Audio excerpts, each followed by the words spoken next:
दयालो दयालो दया।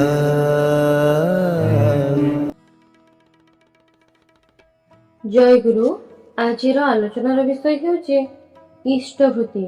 इष्टवृत्ति हेला निजर उपार्जन प्रतिदिन निजे अन्न जल ग्रहण करने पूर्व ठाकुर को भोग निवेदन करने। भोर बेला अति प्रत्युषरु शଯ୍या जागर पर प्रातः कृत्यादि सारी बासी कपड़ा छाड़ी शुद्ध वस्त्र पिंधि श्री ठाकुर प्रतिछबिर सामने आसन रे बसी प्रणाम मंत्र पाठ करी आपण मन्ते 2-1 मिनिट जप ध्यान करी मंत्र पाठ पूर्वक इष्टवृत्तिर अर्घ्य निवेदन करी ता एक निर्दिष्ट पात्र रे रखिबाकु हुए। इष्टवृत्ति निवेदन समय रे मन रे कोनोसी कामना वासना रखा जाए नहीं।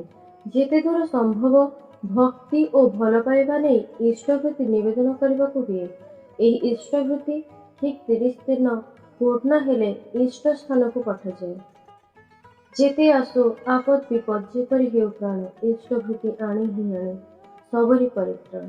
श्री ठाकुर कहते इष्टवृत्तिर गुणर कथा कही शेष करा जाए ना। मु एहाकु कहे सामर्थ्य जोग। एते मनुष्य योग्य होई उठନ୍ତି। नियमित भावे आस्तिक वेरे तापस भावे इष्टवृत्ति करिले बोध करि पारिबे विपद आपद काटिबार क्षमता केते बेसी बढ़ी जाए। दुनिया टळमळ करुଥିଲେ ମଧ୍ୟ आपण अटळ भावे ठिया होई रही परिबे। शक्तिर जागरण निज अंतरे बोध करि परिबे। बर्मारे युद्ध समय रे नोयाखाली और कोलकातार दंगार समय भूरी भूरी दृष्टांत देखा जाउछि।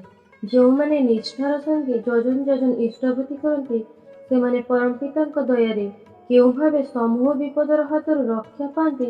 अवश्य आत्मस्वार्थर लोभरे किछि करिब नहीं।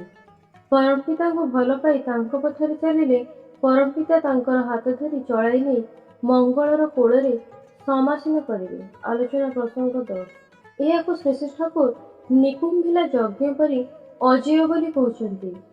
इहा ब्राह्म मुहूर्तरु अर्थात सूर्योदय पूर्व निवेदन कले खूब भल बोली कहछन्ति। अरुण उषार आगे करिबु रात्रि शय्यार सकल त्याग एई रागरे अनुरागे करिबु इष्टवृत्तिर जाग। विशेष सदाचार परायण होई सुनिष्ठ संदीपनारे प्रत्युषरु सांसारिक कर्म नियोजित हेबा पूर्व एही अर्घ्य निवेदन मनुष्यर जीवन को उच्छल करी तोली थाए। कथाटी वृत्ति विनयनर 2य खंडरु आसीचे।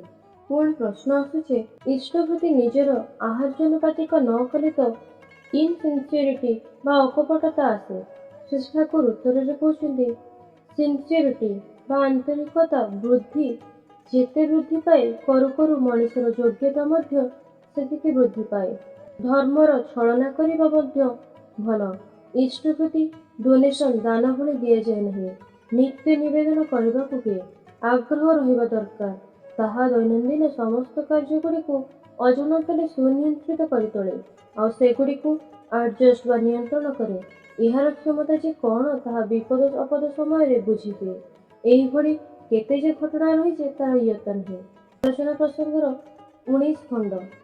अशौचरे इष्टवृत्ति निवेदन प्रसंग। प्रश्न उठुचे अशौच अवस्था कौन निजे निवेदन करी करा जाए ना। श्री ठाकुर उत्तर कहते गुरु तो नारायणंकर अनुकल्प।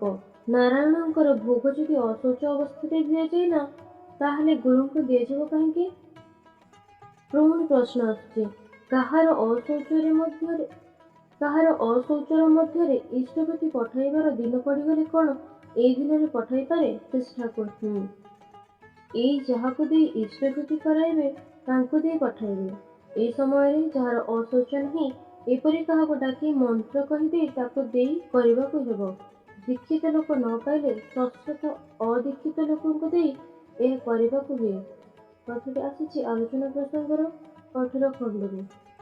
एही अशौच अवस्था अन्य को देई कराइबाकु हुए। श्री ठाकुरଙ୍କ मतरे जीवन जदि जाए रे तोर इष्टवृत्ति छाड़िबु नहीं। धर्म अर्थ काम मोक्षर एई निशान भूलिबु नहीं। जय गुरु।